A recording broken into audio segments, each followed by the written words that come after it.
Assalamualaikum warahmatullahi wabarakatuh. Saya Iyat Misri Kumala dari Manajemen 5 WM05. Di sini saya akan mereview buku Muamalah Milenial. Untuk penulisnya yaitu Nur Ijati SEMM dan Naurid Muhammad Rifai Ilyasa SHUM. Diterbitkan oleh Guepedia pada Mei 2024. ISBN 978 623 421 4826. Di dalam buku ini berisi 8 bab.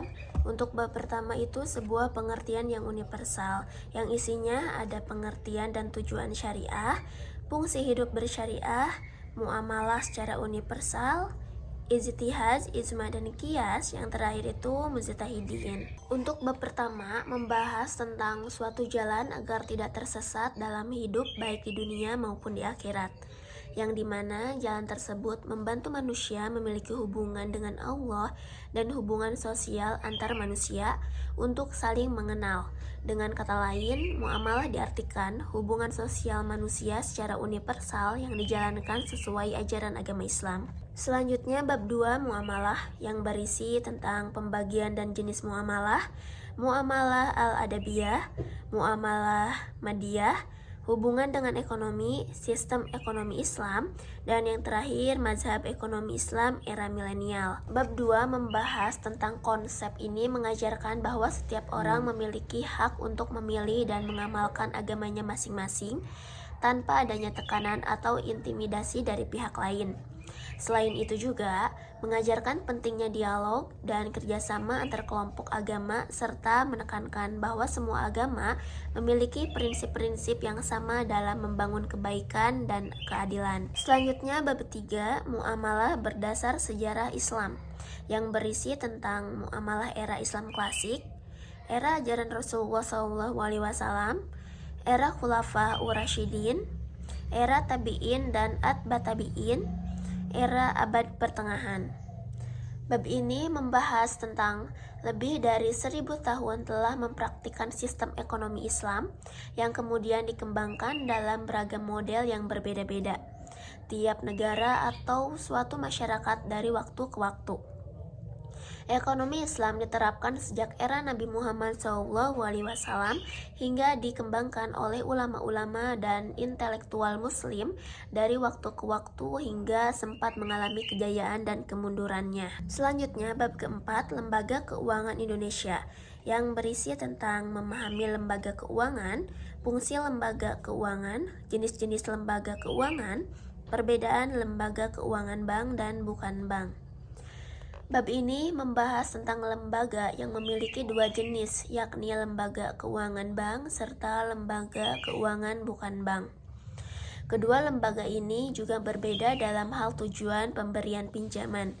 Lembaga finansial bank memberi pinjaman dengan tujuan untuk digunakan sebagai biaya pendidikan, usaha, dan lain-lain. Sedangkan lembaga non-bank memberikan pinjaman supaya pemilik bisnis dapat mengembangkan bisnisnya. Selanjutnya bab kelima, kasus riba dalam muamalah madiyah, yang berisi tentang kasus riba, dunia perbankan konvensional, penggadaian, kredit jual beli, leasing, jual beli online, kasus kredit, hadiah saat bayar hutang. Bab ini membahas tentang di era masa sekarang, kasus riba lebih kepada konteks kegiatan masyarakat, mulai dari jual beli dan bunga yang wajib dibayarkan. Lanjut bab 6, Fatwa MUI, yang berisi tentang pentingnya Fatwa MUI untuk kita, Fatwa MUI tentang lembaga keuangan, Fatwa MUI tentang koperasi syariah,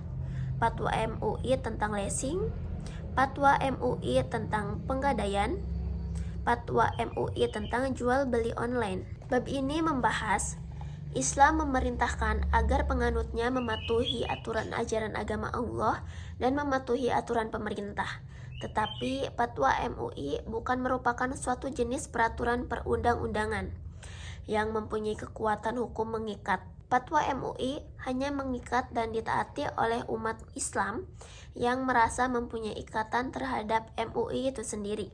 Bab ketujuh, jenis-jenis akad dalam ekonomi Islam, yang berisi tentang akad dalam Islam, akad wadiah, mudaharobah, akad musyarakah, akad salam, akad istisna, akad ijarah muntahiyah bit tamlik, dan akad qard. Bab ini membahas tentang beberapa jenis akad dalam ekonomi Islam yang berisi tentang perjanjian atau kesepakatan yang sah secara syariah dalam melakukan transaksi ekonomi. Akad yang merupakan unsur penting yang harus diperhatikan dalam bertransaksi, karena akad yang menentukan suatu transaksi dinyatakan sah menurut syara atau batal, namun semuanya didasarkan pada prinsip-prinsip keadilan, kejujuran, dan manfaat bersama.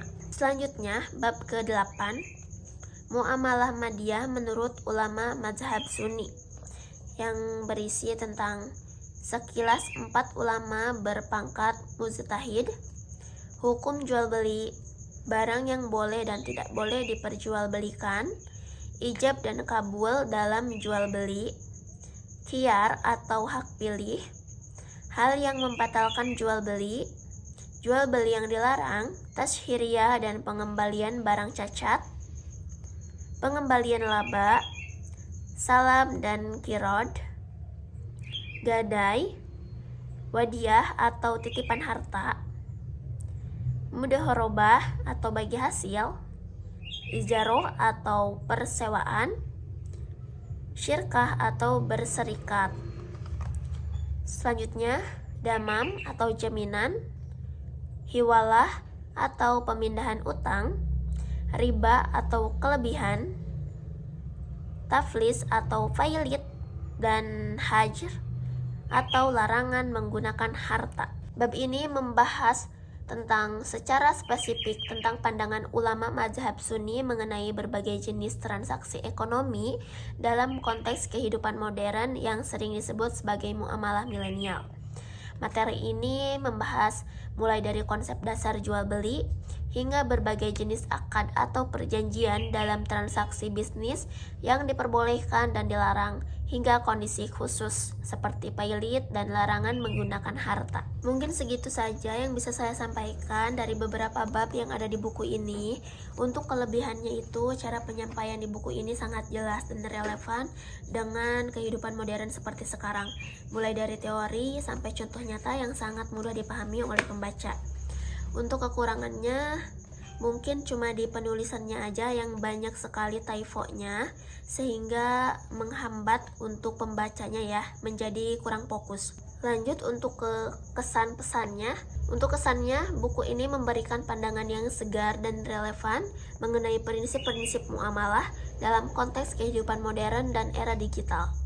Penulis berhasil menjembatani antara ajaran Islam dengan tantangan-tantangan yang dihadapi oleh generasi milenial seperti teknologi, media sosial, serta ekonomi digital. Untuk pesannya, di tengah pesatnya perkembangan teknologi dan globalisasi, penting bagi generasi milenial untuk tetap menjaga integritas, kejujuran, dan keadilan dalam setiap aspek kehidupan.